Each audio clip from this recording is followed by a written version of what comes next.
Halo pemirsa, apa kabar Anda hari ini? Senang sekali Sarah dan Merdias dapat kembali menemani Anda dalam sebuah program talkshow yang syarat informasi inspiratif untuk Anda dan juga keluarga. Inilah Bincang Sehati. Ya pemirsa, penyakit jantung adalah penyakit yang terjadi ketika kondisi jantung kita mengalami gangguan seperti itu ya. Nah, kondisi ini bisa berbagai macam jenisnya, mulai dari pembuluh darahnya, gangguan irama jantungnya, katup jantungnya, atau bawaan sejak lahir. Lalu bagaimana nasib mereka yang mengalami gangguan kesehatan jantung dan terkonfirmasi positif COVID-19? Inilah topik yang akan kita bahas hari ini, yaitu gangguan jantung pasca COVID-19. Kalau ngomongin jantung, ini organ yang sangat vital dan sangat penting bagi kesehatan dan kehidupan manusia ya. Nah, bagaimana caranya menjaga kesehatan jantung supaya tetap sehat? Salah satunya adalah mengonsumsi makanan yang baik untuk jantung. Apa saja kita bahas satu-satu ya. Kita lihat yang pertama. Kacang-kacangan. Nah, kita tahu bahwasanya kacang-kacangan ini mengandung banyak sekali vitamin ya. Salah satunya mungkin vitamin E seperti itu. Nah, katanya dengan mengonsumsi lebih banyak kacang-kacangan, ada banyak jenis ya. Anda bisa cari mulai dari almond dan lain sebagainya gitu. Ini katanya baik untuk kesehatan jantung kita. Jadi kalau Anda ingin memiliki kondisi jantung yang sehat, Anda bisa mengonsumsi makanan dari jenis kacang-kacangan. Oke, selanjutnya biji-bijian. Nah, ini juga penting nih bagi Anda yang suka mengonsumsi biji-bijian. Ternyata dengan mengonsumsi biji-bijian, ini bisa membuat kondisi kesehatan jantung kita bisa menjadi lebih baik. Jadi selain kacang-kacangan, Anda juga bisa mengonsumsi biji-bijian yang katanya bisa membuat kondisi kesehatan jantung kita jauh lebih baik ya. Oke, kita lanjut yang ketiga. Buah-buahan, nah ini juga penting sekali ya. Siapa sih yang tidak suka buah? Selain manis, lezat, ternyata juga sehat. Nah, salah satunya bisa membuat kondisi kesehatan jantung kita bisa menjadi jauh lebih baik dan jauh lebih sehat. Ada vitamin A, B, C, D, E, dan lain sebagainya ya. Oke, lanjut yang keempat. Bawang putih. Nah, siapa yang tidak suka bawang putih gitu ya? Bawang putih ini kalau dimasukkan ke dalam sayur itu aduh, gurih banget gitu ya. Nah, ternyata di bawang putih ini ada antioksidan yang baik untuk kesehatan tubuh kita. Salah satunya adalah untuk kesehatan jantung kita. Kita lihat yang terakhir. Teh hijau. Nah, siapa sih yang tidak suka mengonsumsi teh hijau? Selain dia seger gitu ya, relaxing ke badan, ternyata katanya dengan mengonsumsi teh hijau ini bisa membuat kondisi kesehatan jantung kita bisa menjadi lebih baik. Oke, itu dia tadi jenis makanan atau minuman yang baik untuk kesehatan jantung dan kami akan membahasnya sesaat lagi. Tetap bersama kami di Bincang Sehati.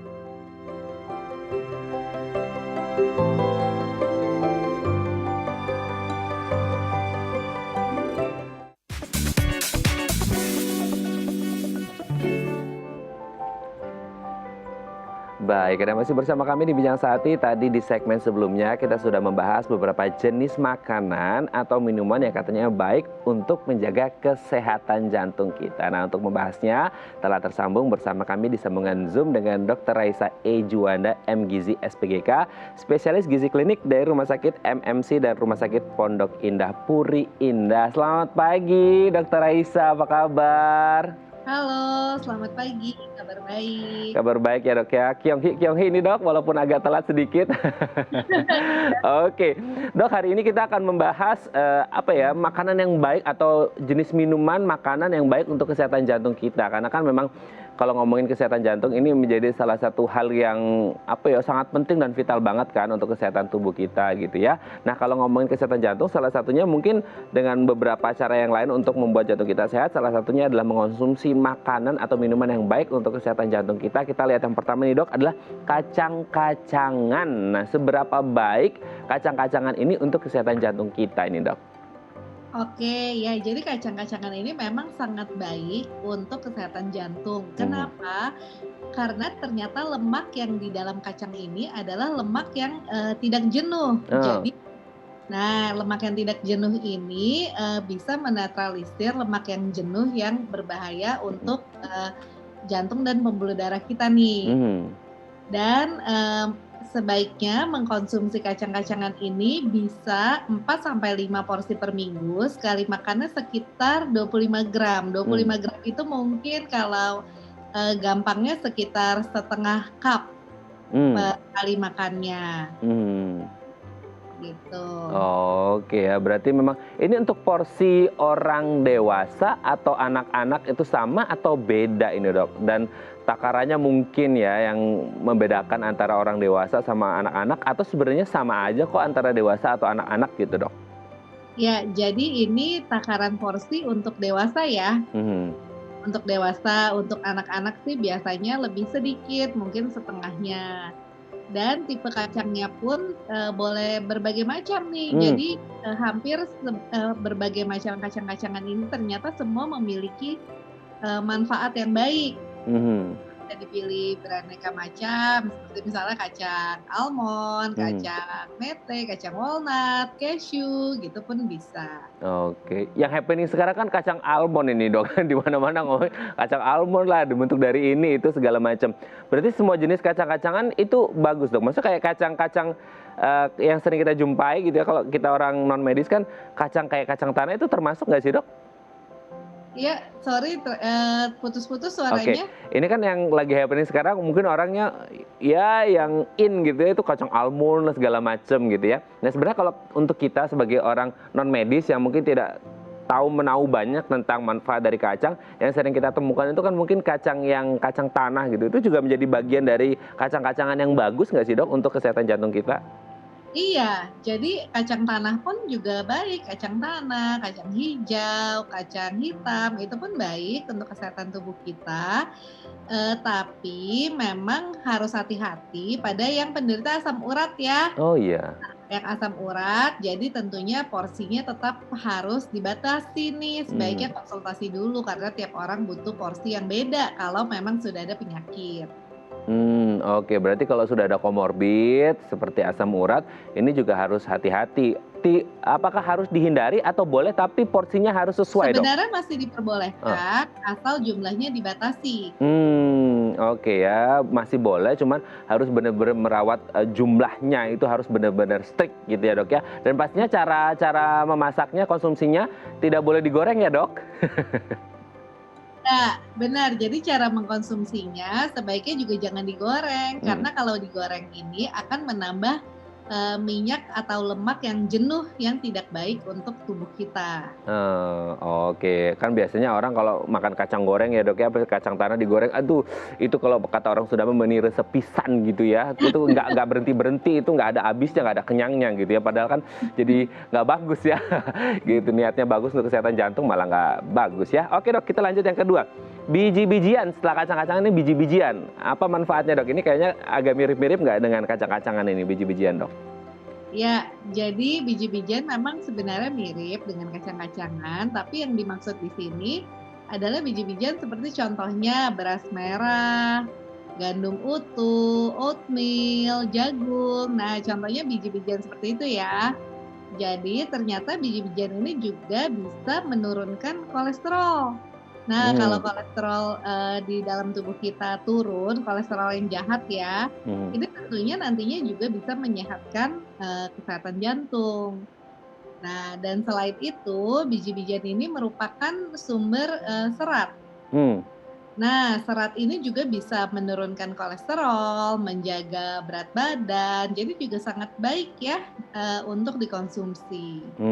Kalau mengonsumsi biji bunga matahari atau kuaci itu sebenarnya bagus nggak sih, Dok? Itu kan sering orang ngemil-ngemilin juga tuh biji-bijian yang sering Iya. dicemilin orang. Nah, kuaci ini sebenarnya juga bagus ya, Mmm. juga sehat, tapi memang yang bahayanya itu adalah garamnya, garamnya Oh. bisa tinggi, gitu. Mmm. Jadi kalau dari biji bunga mataharinya sendiri itu aman, tapi memang konsumsinya ya juga jangan berlebihan, Mhm. karena yang ditakutkan ada kandungan garam tadi yang bisa mengakibatkan darah tinggi juga kalau terlalu banyak. Nah, itu dia tadi ya, berarti memang kembali lagi, awalnya basisnya itu sudah bagus, sudah baik, tapi kemudian cara mengolah atau kandungan di dalamnya yang harus diperhatikan dan juga jumlahnya gitu ya, Dok, ya. Iya. Oke, kita lanjut yang ketiga, Dok. Buah-buahan. Nah, ini kan sudah lezat dan sehat gitu, ternyata juga baik untuk kesehatan jantung. Mungkin bisa dicontohkan kenapa buah-buah ini bagus dan kandungan apa yang membuat kesehatan jantung ini menjadi lebih baik dengan mengonsumsi buah-buahan dan mungkin jenis-jenis atau apa gitu buah-buahan yang bisa kita temukan sehari-hari yang enak kita temukan dan itu bagus untuk kesehatan jantung kita, Dok? Oke. Jadi kalau buah ya, buah ini juga merupakan sumber serat. Nah, Mhm, serat ini yang sangat diperlukan nih karena mhm, biasanya asupan serat kita ini tidak sesuai dengan angka kecukupan gizi. mhm, Jadi perharinya kalau wanita ini kan diperlukan 25 gram, kalau mhm, laki-laki 38 gram serat.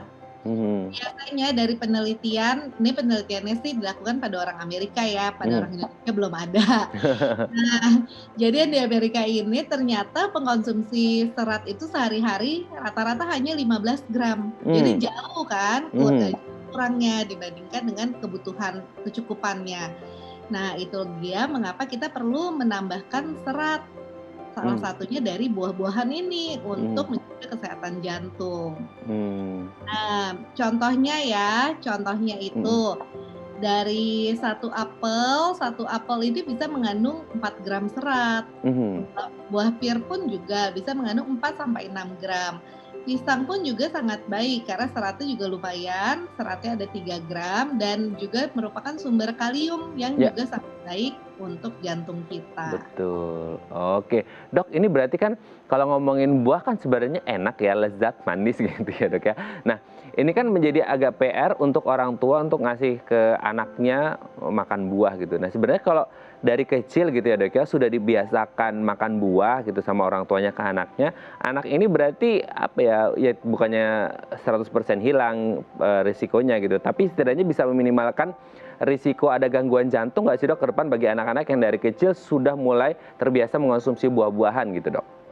Iya benar, Mhm, jadi memang, mengkonsumsi buah dan sayur-sayuran ya, ini juga memang harus dibiasakan dari, kecil. mhm, Biar nanti ke depannya sudah menjadi, habit atau sudah menjadi bagian dari pola makan anak tersebut.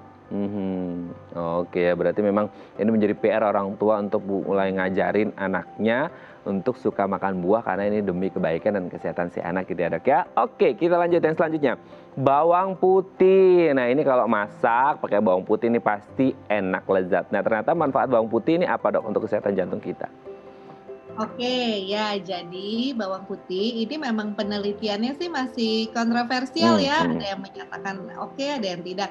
Nah, tapi ada yang penelitian yang menyatakan bawang putih ini bagus, jadi, seperti ini, jadi ada, penelitiannya di India ya, mmm, di India.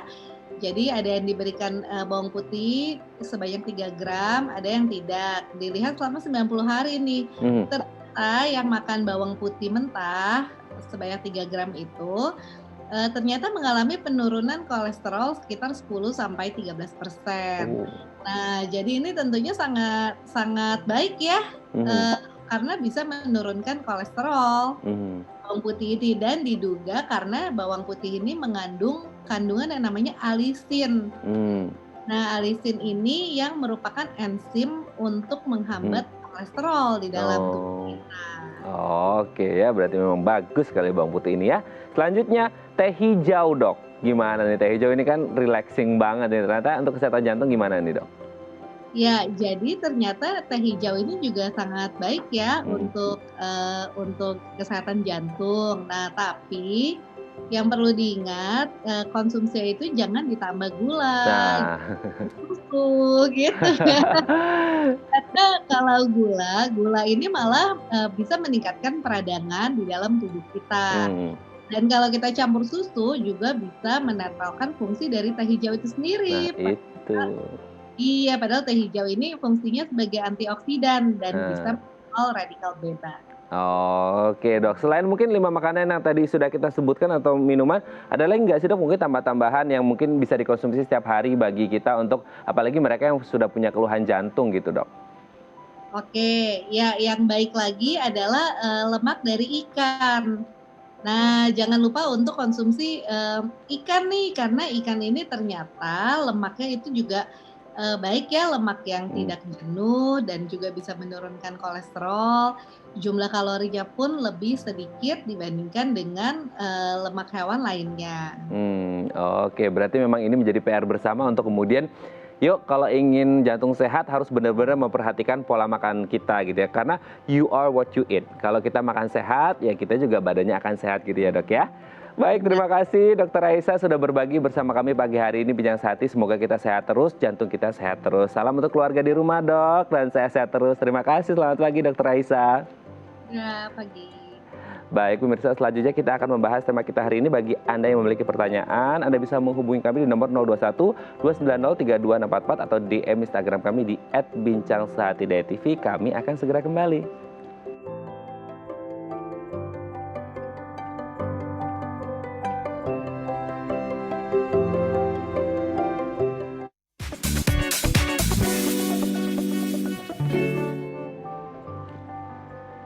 Baik, Anda masih bersama kami di Bincang Sehati dan kita masih membahas tema kita hari ini, gangguan jantung pasca COVID-19. Bagi Anda yang memiliki pertanyaan seputar tema kita hari ini, Anda bisa menghubungi kami di nomor 021 290 3244 atau DM Instagram kami di @bincangsehatidayatv. Nah, untuk membahasnya telah tersambung bersama kami di sambungan Zoom dengan Dr. Mark Strolan Mulia Pargomgom Sinurat SPJP, spesialis jantung dan pembuluh darah dari Eka Hospital Cibubur. Selamat pagi Dr. Mark, apa kabar? Selamat pagi. Oh, Baik, gimana? kabar baik ya dok ya, kita semua juga baik-baik dan semoga akan terus baik-baik dan sehat-sehat terus gitu ya dok ya. Amin. Oke, dok, hari ini kita akan membahas salah satu penyakit yang mungkin menjadi kekhawatiran bagi mereka yang mengalami penyakit ini. Apalagi ini menjadi salah satu penyakit komorbid yang mungkin agak ya was-was juga ini selama pandemi COVID-19 gitu dok. Untuk mereka yang mengalami gangguan jantung, terus kemudian ada faktor ya ini risikonya agak lumayan tinggi mungkin ya terpapar COVID-19, dan bagaimana kondisinya ketika orang ini terkonfirmasi positif COVID-19. Namun sebelum membahasnya, kita akan membahas terlebih dahulu yang dimaksud dengan organ jantung dalam tubuh kita ini apa dan fungsinya apa sih dok gitu. Oke, terima kasih Mas Raden. Oke, jadi organ jantung itu ya seperti yang sudah kita ketahui ya, organ jantung itu organ yang vital. Fungsi utamanya adalah memang pasti memompa.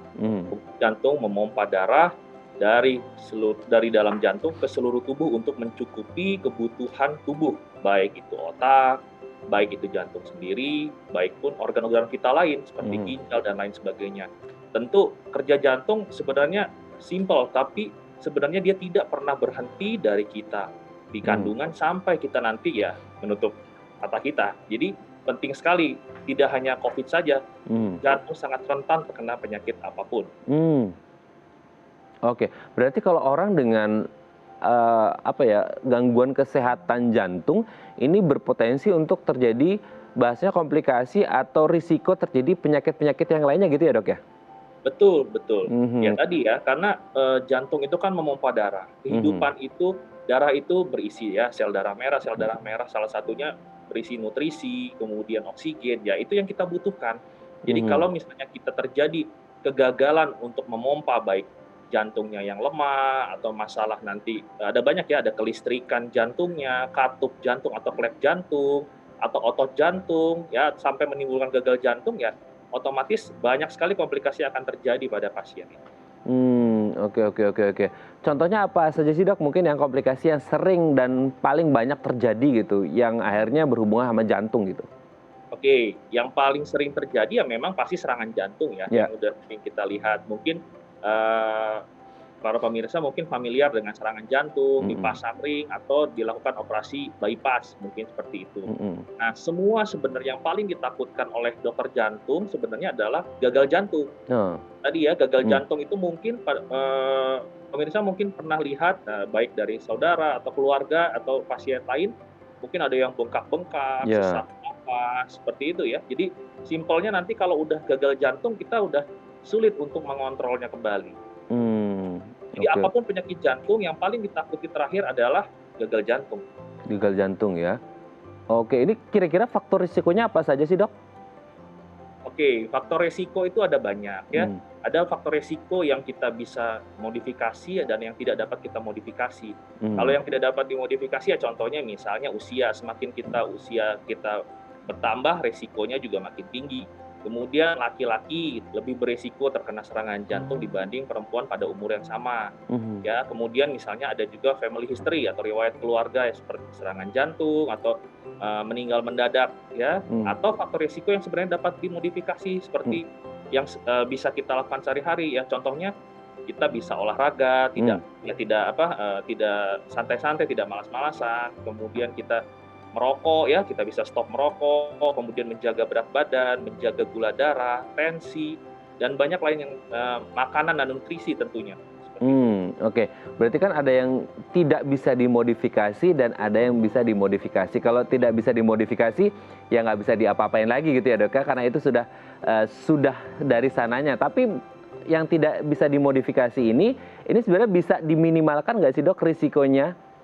Pasti bisa. Namanya juga contoh begini, misalnya laki-laki kemudian usia tua, tapi dia fit, dia olahraga teratur, dia gaya hidup sehat ya, berat badannya dikontrol, kemudian tensinya bagus, gula darahnya bagus, kolesterol, dia bisa memanage stres dengan baik, ya tentu resiko serangan jantung menjadi lebih minimal, bukan tidak mungkin terjadi tentu, tapi lebih minimal dibandingkan orang dengan usia yang sama, dengan misalnya obesitas, kemudian dengan sakit gula, diabetes, hipertensi, dan lain sebagainya. Oh, termasuk dengan riwayat keluarga dengan gangguan jantung, dok? Betul, betul. Dan riwayat keluarga ini adalah riwayat keluarga yang misalnya satu klik, misalnya ayah, ibu, atau keluarga kandung. Jadi kalau misalnya yang lain-lain, misalnya om, tante, dan lain sebagainya, tidak. Dan biasanya adalah riwayat keluarga yang meninggal mendadak atau serangan jantung di usia muda. Oke. Berarti ini masih ada hubungannya. Nah, biasanya bagian di jantung ini kan ada lebih dari satu bagian, dok. Ini biasanya yang terserang ini yang di bagian mana dan kenapa ini, dok? Oke, jadi kita mungkin yang sering terjadi di masyarakat yang umum tahu itu adalah serangan jantung. Itu adalah penyakit jantung koroner biasanya. Jadi penyakit jantung koroner itu pembuluh darah itu ada banyak. Salah satunya pembuluh darah yang memberi supply atau makanan ke jantung, itu pembuluh darah jantung. Kalau tersumbat, otomatis ya pasti akan kekurangan tuh darah dan oksigen. Ingat bahwa darah itu membawa oksigen dan zat nutrisi yang tadi kita makan dan kita konsumsi. Nah, kemudian ada lagi seperti klep jantung. Ya, misalnya gagal jantung karena katup, mungkin ada yang pernah dengar ya. Nah, itu misalnya katupnya atau klepnya bocor. Kemudian yang ketiga, misalnya penyakit jantung bawaan, misalnya dindingnya bocor. Mungkin pernah lihat ada yang bayi biru ya, atau misalnya sampai dewasa kemudian dia jadi biru dan lain sebagainya. Kemudian bisa juga penyakit jantung aritmia. Aritmia itu adalah kelainan irama jantung, bisa terlalu cepat atau bisa terlalu lambat. Ya kadang-kadang keluhannya apa? Pasien bisa pingsan, keliengan, ya sampai ya kadang-kadang gelap gitu pandangannya, sampai jatuh kadang-kadang. Kemudian yang terakhir mungkin penyakit jantung pada otot jantung, bisa pada orang anak kecil, kemudian bisa juga pada ibu hamil, mungkin sekarang penyakit jantung peripartum, kardiomiopati namanya, atau kelainan jantung yang akibat kehamilan sekarang juga mulai sering banyak kita ketahui di Indonesia sebenarnya. Jadi ada banyak sekali penyakit jantung, tidak hanya sumbatan di pembuluh darah koroner. Oh, oke. Berarti ini kan tadi dokter ada menyebut kalau orang bengkak atau biru-biru seperti itu. Nah, pertanyaannya kemudian sebenarnya dengan kondisi-kondisi seperti yang tadi disebutkan oleh dokter, sebenarnya orang itu bisa dideteksi dari dini nggak sih, dok? Kalau ini orang kayaknya ada gangguan dengan jantungnya gitu, sebelum akhirnya benar-benar di kondisi yang sudah parah banget gitu, dok? Oke, tergantung sebenarnya. Tapi simpelnya sih kita deteksi dini itu bisa dilakukan screening, biasanya di atas usia 30 tahun kita udah boleh screening. Nah, tapi pada penyakit-penyakit jantung bawaan sebenarnya bisa dilakukan screening pada saat waktu awal kelahiran. Ya, jadi misalnya ketika bayi lahir, kemudian kita lihat riwayat persalinannya seperti apa, misalnya prematur atau waktu ibunya mengandung, apakah mengkonsumsi obat-obatan tertentu yang nanti akan dikonsultasikan ke dokternya ya.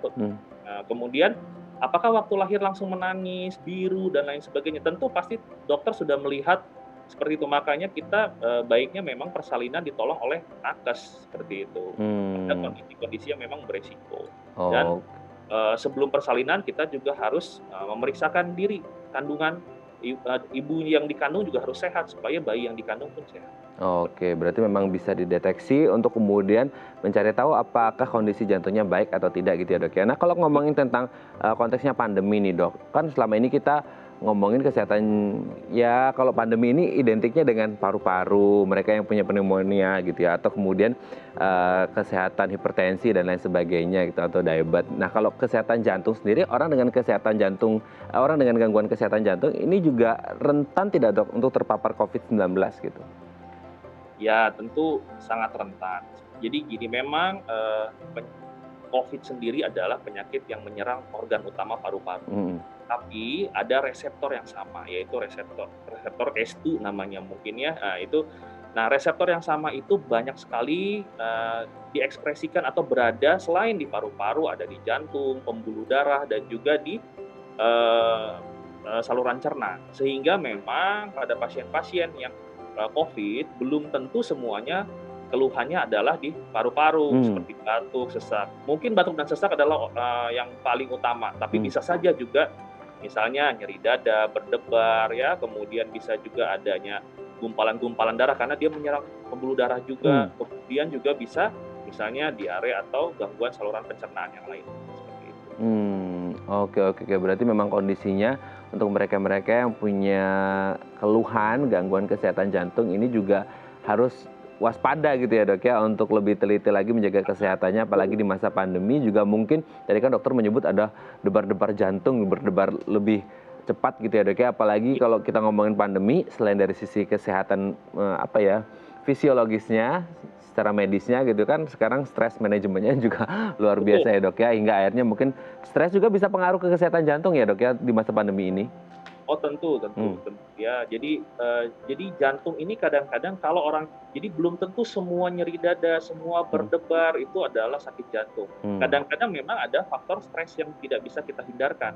Ya, simpelnya adalah orang tidak punya penyakit jantung pun bisa juga berdebar.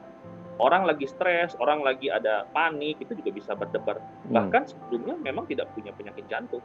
Jadi jantung itu bisa saja, jadi orang dengan COVID bisa saja memang terimbas jantungnya, atau memang sudah punya penyakit jantung sebelumnya, memberat dengan COVID. Oke dok, nanti mungkin di segmen selanjutnya kita akan membahas bagaimana kondisi jantung ketika orang terkonfirmasi COVID-19 yang sebelumnya mereka mungkin punya keluhan kesehatan jantungnya gitu ya dok ya. Oke pemirsa, bagi Anda yang memiliki pertanyaan seputar tema kita hari ini, Anda bisa menghubungi kami di nomor 021 290 3244 atau DM Instagram kami di @bincangsahatidaytv. Kami akan segera kembali.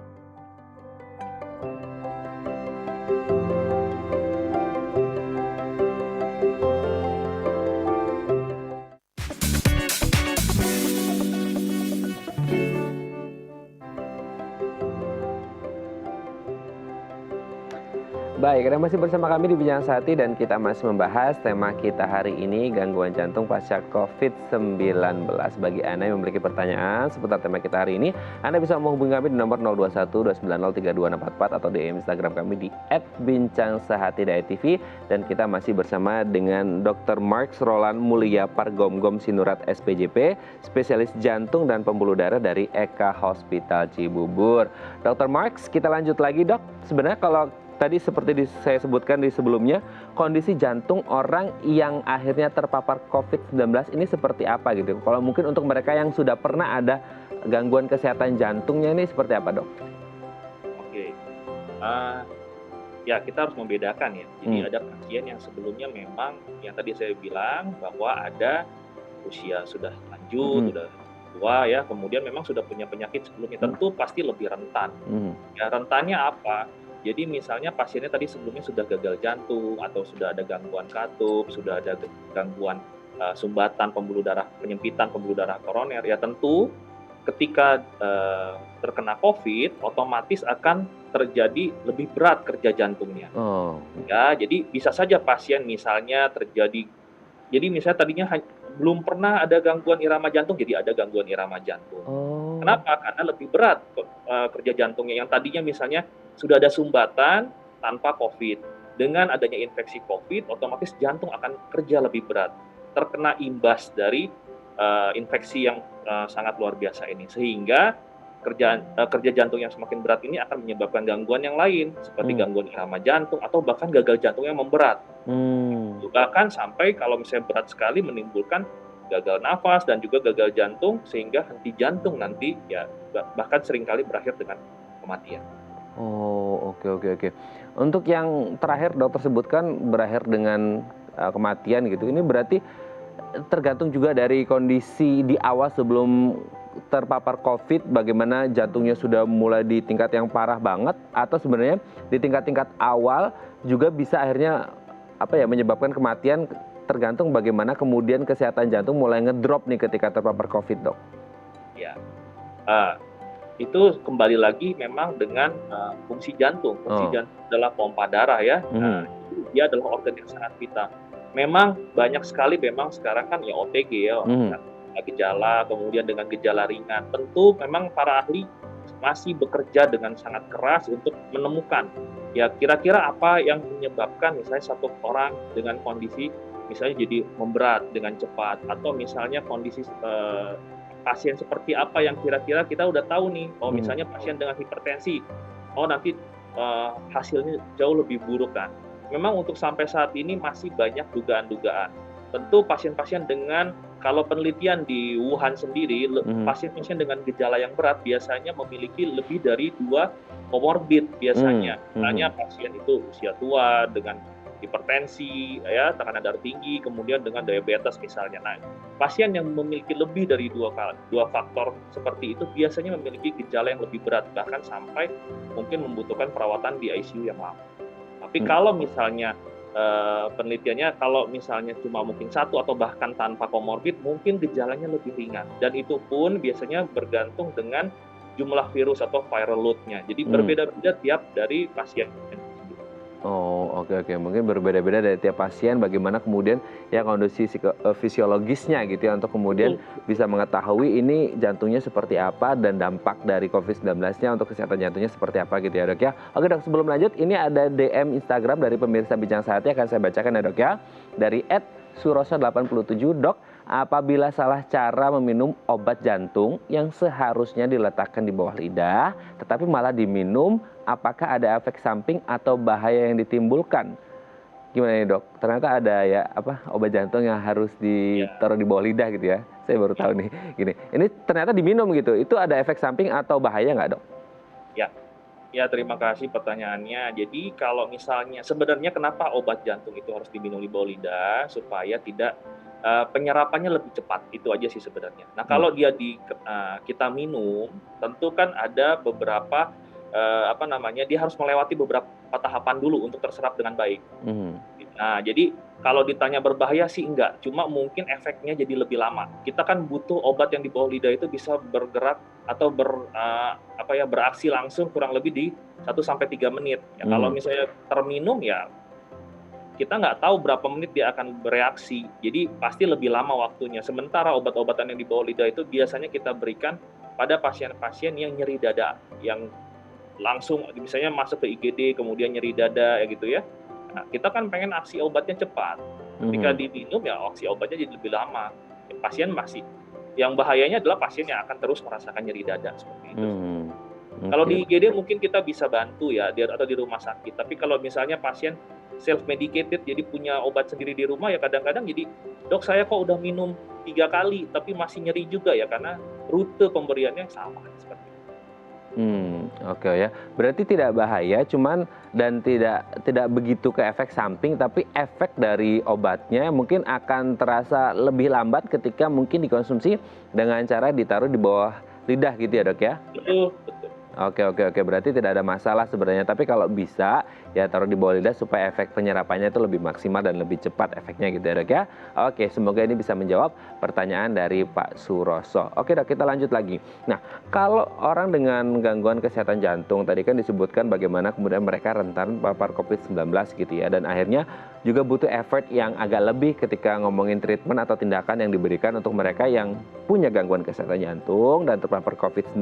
Nah, katakanlah nih, dok, yang punya gangguan kesehatan jantung ini terpapar COVID dan akhirnya sembuh gitu, sudah negatif dari COVID. Nah, sebenarnya apa yang harus dilakukan gitu untuk supaya kesehatan jantungnya ini bisa menjadi lebih baik karena pernah ada riwayat COVID gitu, Dok? Ya, oke. Sebenarnya ini juga sama, masih belum ada kalau misalnya kita bilang panduan yang resmi harus bagaimana dan bagaimana. Tapi ada beberapa panduan yang kita bisa anut sekarang. Jika pada pasien itu dalam perawatan pasien misalnya, kalau pasien OTG atau gejala ringan sih mungkin kita masih bisa nanti lebih tenang. Tapi kalau pada pasien-pasien yang pasca dengan gejala sedang atau perawatan di ICU, biasanya memang kita perlu lakukan check up jantung secara menyeluruh setelah pasien dinyatakan sembuh, dan pasien juga bisa maksudnya kontrol ke poliklinik. Baiknya kita memang lakukan check up jantung menyeluruh itu dilakukan di poliklinik atau di rawat jalan. Kenapa? Jika misalnya kita harus meminimalisir adanya paparan ya antara tenaga kesehatan dan juga pasien yang terkena COVID. Kalau misalnya tindakan atau pemeriksaan kita tidak mengubah terapi ketika dalam perawatan, tentu ya kita bisa tunda itu. Tapi pasca pasien dinyatakan sembuh ya dengan gejala sedang atau gejala berat, itu sebenarnya wajib dilakukan check up jantung dan juga check up menyeluruh untuk melihat apa sih respon yang diberikan tubuh terhadap infeksi COVID. Oke, Dok, ini kalau bagi mereka yang punya gangguan kesehatan jantung gitu ya, ada tidak sih mungkin protokol khusus yang dikhususkan untuk mereka-mereka dengan gangguan kesehatan jantung selama masa pandemi ini? Mungkin ada A, B, C, poin-poin yang harus diperhatikan oleh mereka yang punya gangguan kesehatan jantung di masa pandemi ini, Dok? Oke, sebenarnya sih sama seperti gaya hidup sehat yang lainnya ya. Jadi sebenarnya pada pasien-pasien jantung, terutama pasien-pasien jantung yang memang harus berdamai dengan penyakitnya ya. Jadi misalnya pasien jantung sumbatan jantung, pasca pemasangan ring, dengan pasca bypass, dengan diabetes, dengan kolesterol, dengan hipertensi ya. Satu, obat-obatan harus tetap diminum secara teratur. Yang kedua, pasien harus menjaga gaya hidup sehat dengan cara ya tadi ya, stop merokok, kontrol tekanan darah ya, kemudian gaya hidup sehatnya lagi adalah gula darahnya terkontrol, karena pasien DM sampai saat ini ya memang belum bisa disembuhkan, tapi bisa dikontrol. Kemudian berat badan ya, berat badan bisa dikontrol dengan cara apa selain dengan diet yang teratur dengan gizi berimbang, tentu dengan aktivitas. Jadi jangan kita sedentary life, jangan cuma misalnya duduk atau misalnya karena pandemi kita tidak melakukan aktivitas. Kemudian juga bisa stress management. Kita pasti punya stres, tapi kita bisa memanage stres itu dengan baik. Kalau misalnya orang dengan misalnya depresi, kemudian pasien-pasien itu juga tidak ditemani. Misalnya pasien-pasien pasca pemasangan ring, pasien pasca bypass itu juga memiliki depresi sendiri. Ya, nah itu pasien-pasien seperti ini rentan sekali terkena gejala sisa lah kalau kita bilangnya, jadi pasca COVID-19. Jadi jantungnya bisa jadi memburuk atau gagal jantungnya juga bisa memburuk. Oke, Dok, ini kan menarik adalah ketika kita ngomongin satu penyakit gitu ya. Kalau ngomongin jantung, tadi sebelumnya dokter menyebut bagaimana kemudian penyakit di luar jantung seperti DM ini kan tidak bisa sembuh gitu ya, hanya bisa terkontrol gitu. Nah, kalau orang dengan gangguan kesehatan jantung sebenarnya ini sama nasibnya dengan DM, tidak bisa disembuhkan total, tapi hanya bisa dikontrol, atau sebenarnya bisa disembuhkan secara total ketika itu masih di awal gitu, Dok? Oke, ya. Kalau dibilang sembuh total tergantung penyakitnya sebenarnya ya. Kalau misalnya tapi kita mudahkan begini. Kalau misalnya memang pasien itu sudah terdeteksi sebelumnya, tentu harus kita kontrol ke dokter, kita akan pilih bagaimana terapi-terapi yang tentu tidak menghalangi ya. Misalnya gini, orang pasca pemasangan ring ya, orang sudah punya ring di dalamnya atau pasca bypass, tentu harus dijaga. Ring yang sudah tertanam di sana, sudah dipasang di sana dengan baik, pembuluh darah yang sudah di bypass di sana tentu harus dijaga supaya tidak tersumbat kembali, seperti itu. Kemudian kalau misalnya penyakit gagal jantung tergantung gagal jantungnya seperti apa, ya dikonsultasikan ke dokternya, karena ada misalnya masih bergejala, masih sesak nafas, masih bengkak, tentu pasti ada cara-cara yang bisa kita tempuh untuk setidaknya mengurangi gejala dulu, meningkatkan kualitas hidup pasien sehingga pasien juga tidak bisa beraktivitas mandiri, kemudian ya level dari depresi atau stresnya juga berkurang sehingga sehari-hari bisa beraktivitas, bisa bekerja. Itu cukup menolong pada pasien-pasien dengan jantung, pasien-pasien jantung gitu. Oke, berarti memang ada beberapa hal yang harus diperhatikan gitu ya untuk mereka-mereka yang mungkin punya riwayat gangguan kesehatan jantung. Oke dok, nanti di segmen terakhir kita akan membahas beberapa tips yang mungkin tadi beberapa sudah disebutkan untuk menjaga kesehatan jantung kita menjadi lebih baik dan tetap sehat gitu ya. Baik pemirsa, bagi Anda yang memiliki pertanyaan seputar tema kita hari ini, Anda bisa menghubungi kami di nomor 021 290 32644 atau DM Instagram kami di @bincangsehat.tv. Kami akan segera kembali.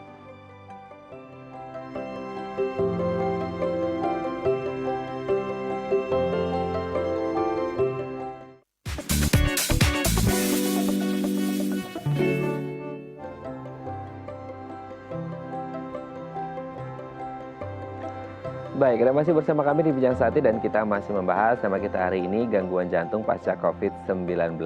Masih bersama dengan Dr. Marks Roland Mulia Pargomgom Sinurat SPJP, spesialis jantung dan pembuluh darah dari Eka Hospital Cibubur. Dr. Marks, kita lanjut lagi di segmen terakhir ini. Kita akan membahas beberapa tips yang bisa kita lakukan untuk menjaga kesehatan jantung kita tetap baik. Ini ada beberapa poin sebenarnya yang sudah disebutkan oleh Dr. Marks tadi ya di segmen-segmen sebelumnya gitu ya. Kita bahas yang pertama, berhenti merokok. Nah ini mungkin bisa lebih ditekankan lagi kenapa berhenti merokok ini bisa membuat jantung kita bisa menjadi lebih sehat ini dok.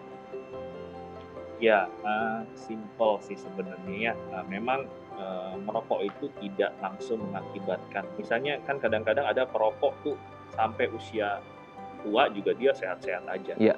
Ya, memang kalau saya sih memang menghadapi pasien-pasien yang memang merokok ini memang harus pelan-pelan. Karena ibarat kata pasien itu sudah merokok mungkin dari 20 tahun, 30 tahun, yang mungkin dari SD, SMP dia udah merokok gitu ya. Jadi banyak sekali seperti itu. Jadi kita harus pelan-pelan bahwa menjelaskan ya. Biasanya pasien itu akan lebih mengerti kita ajak untuk berhenti merokok jika kita jelaskan mengenai kualitas hidup. Jadi pasien-pasien misalnya rokok itu memang sudah terbukti ya menyebabkan ada membuat penyumbatan, penyempitan di pembuluh darah jantung. Meskipun pelan-pelan, mungkin nanti bergejalanya di usia 60, di usia 70. Ya, nanti di usia ketika usia tua ya baru nanti muncul penyakit paru-paru. Rokok juga menyerang paru-paru, jantung juga gagal jantung. Otomatis nanti di usia tua atau usia yang harusnya bisa nimang-nimang cucu gitu ya, nah itu jadi bengkak, sesak nafas dan lain sebagainya. Jadi paling kita kasih goals-nya, kita beritahu kepada pasien bahwa ya at least supaya kualitas hidup ketika usianya nanti usia tua atau usia lanjut bisa kualitas hidup yang baik. Itu sih sebenarnya. Oke ya, berarti kalau bisa yang lain pasti maksudnya pasti dibilang sumbatan dan lain sebagainya, pasien-pasien pasti saya nggak lihat dok sumbatannya kan gitu. Oke, jadi jangan mentang-mentang kemudian 60 tahun saya masih sehat aja kok dok gitu ya. Jangan terlalu egois juga dengan diri sendiri, tapi kan itu efeknya juga ke keluarga juga yang ada di sekitar gitu ya. Mungkin ke istri, anak, cucu segala macamnya, siapa tahu berdampak walaupun ya harapannya tidak, tapi setidaknya meminimalkan risiko gitu ya dok ya. Oke, kita lanjut yang kedua. Rutin cek kadar gula dan kolesterol. Ini gimana nih dampak untuk kesehatan kita kalau kita rutin cek ini dok? Iya, oke. Sama, orang Indonesia itu adalah orang yang menurut saya orang yang kuat. Jadi misalnya kita akan bangga sekali dengan, dok saya nggak sakit kok kepalanya, saya nggak pegel tengkuknya, tapi kolesterol saya misalnya 400 gitu misalnya. Jadi itu adalah hal-hal yang harus kita perbaiki ya. Jadi kolesterol itu kadang-kadang kenapa penyakit jantung, terutama penyakit jantung koroner masih merupakan pembunuh nomor 1 di dunia, karena seringkali tidak bergejala. Jadi kalau kita memang belum bergejala, belum tentu kita sehat. Itulah perlunya dilakukan screening atau medical check up. Ya, kalau misalnya boleh dilakukan sejak usia 30 tahun. Kemudian misalnya bisa dilakukan berulang ya 3-5 tahun sekali, atau misalnya memang pasien punya riwayat penyakit atau misalnya risiko tinggi ya bisa dilakukan 6 bulan atau 1 tahun. Gitu. Jadi kalau misalnya terkontrol pastilah risiko serangan jantung, risiko stroke, risiko gagal ginjal, semuanya itu akan bukan berkurang, bukan tidak ada, tapi akan sangat-sangat berkurang. Oke, termasuk juga dengan rutin cek tekanan darah ya dok ya? Iya, betul sekali. Kan murah tuh tekanan darah kan, kita bisa beli di meter yang manual di rumah seperti itu ya, otomatis itu. Oke. Nah, ini juga yang penting nih, mungkin tadi sudah pernah kita bahas atau mention di segmen sebelumnya nih, Dok. Stress management, pengelolaan stres juga penting gitu ya, Dok ya? Penting sekali ya, apalagi makanya tadi saya bilang kadang-kadang di tengah pandemik ini orang itu ya banyak berita-berita yang menyebabkan kita stres. Bukan saja berita, mungkin ya kondisi Mhm, keluarga, kondisi keuangan dan kondisi pekerjaan kita juga terdampak sekali mhm, di masa pandemik ini. Kadang-kadang ya tadi stres yang berlebihan menyebabkan mungkin pola hidup sehat kita juga nggak bagus, nah, tekanan darah kita naik, kemudian makanan kita tidak bagus dan lain sebagainya. Kita tidak olahraga dan lain sebagainya. Jadi jantung tuh terdampak ya. Jadi yang saya pesankan pasti kita punya dengan stres yang di-manage-nya itu seperti apa mungkin kita bisa ngobrol dengan keluarga kembali ya, manfaatkanlah mmm, masa-masa pandemik ini dengan kita misalnya kembali dekat dengan keluarga kita. Nggak mmm, perlu misalnya liburan yang membahayakan, tapi mungkin kita bisa manfaatkan di sekitar rumah dan lain sebagainya. Jadi kita ada refreshing lah untuk mmm. pikiran kita. Karena kalau kita udah misalnya stres dengan kerjaan, dengan keuangan dan lain sebagainya, terus kita nggak pernah ngobrol, kita pendem sendiri juga lama-kelamaan itu akan mempengaruhi dari kerja jantung itu sendiri. Oke, jadi nggak perlu liburan jauh-jauh dulu, nabung Iya, dulu, tahan dulu, puasa dulu, jangan iya, kemana-mana dulu gitu ya, Dok ya. Nah, iya, berarti kalau masa pandemi ini kan tadi dokter sudah menyebut bagaimana kemudian pola hidup, pola gaya hidup sehat ini sangat apa ya, memengaruhi gitu kan, mulai dari mungkin aktivitas fisik, olahraga, pola makan. Ini untuk mereka yang mungkin punya keluhan gangguan kesehatan jantung sebelumnya mungkin akan meningkatkan risikonya gitu. Tapi kalau untuk yang belum pernah ini juga bisa bisa menimbulkan risiko ada gangguan jantung nggak sih, Dok? Untuk kemudian mereka yang nggak olahraga, makannya kemudian online terus, itu tuh ada potensi nggak, Dok? kalau tiba-tiba baru olahraga maksudnya seperti itu? Hmm. Iya, maksudnya selama pandemi ketika mereka pola gaya hidupnya tidak baik, ini berarti ada potensi gangguan kesehatan jantung juga atau Oh, tidak? jelas. Hmm, Sebenarnya sih tanpa pandemik saja, mhm, dengan gaya hidup sedentary ya, dengan ya mhm, cuma kasarnya kalau kita bilang leyeh-leyeh gitu mhm, ya, iya, tidak ada aktivitas fisik gitu ya, sebenarnya itu sudah meningkatkan, apalagi dengan resiko dengan pandemik ini. Jadi daya tahan tubuh kita juga semakin mhm, menurun ya, jadi lebih rentan terkena. Dan ingat bahwa mhm, penyakit-penyakit lain juga nggak hilang ketika pandemik mhm, ini ada. mhm, Penyakit-penyakit lain juga banyak yang ada ya. Jadi misalnya oke. kita menakuti COVID, belum tentu kita terkena COVID, bisa saja Oke, terkena yang berarti lain. Nah, komplikasinya bisa banyak gitu ya, Dok, iya, ya? makanya Oke, gaya hidup baik. sehat. Terima kasih Dokter Marx pagi hari ini sudah Iya, berbagi bersama kami di Bincang Sehati.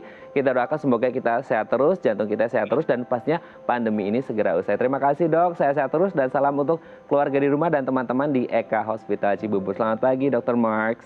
pagi, terima kasih. Baik, pemirsa, bagi Anda yang memiliki kritik dan saran, Anda bisa menghubungi kami di nomor 0889 8100 5000 atau Anda bisa follow media sosial kami di @bincangsaati.tv. Saya Radha Madlias pamit, sampai jumpa dan selamat beraktivitas.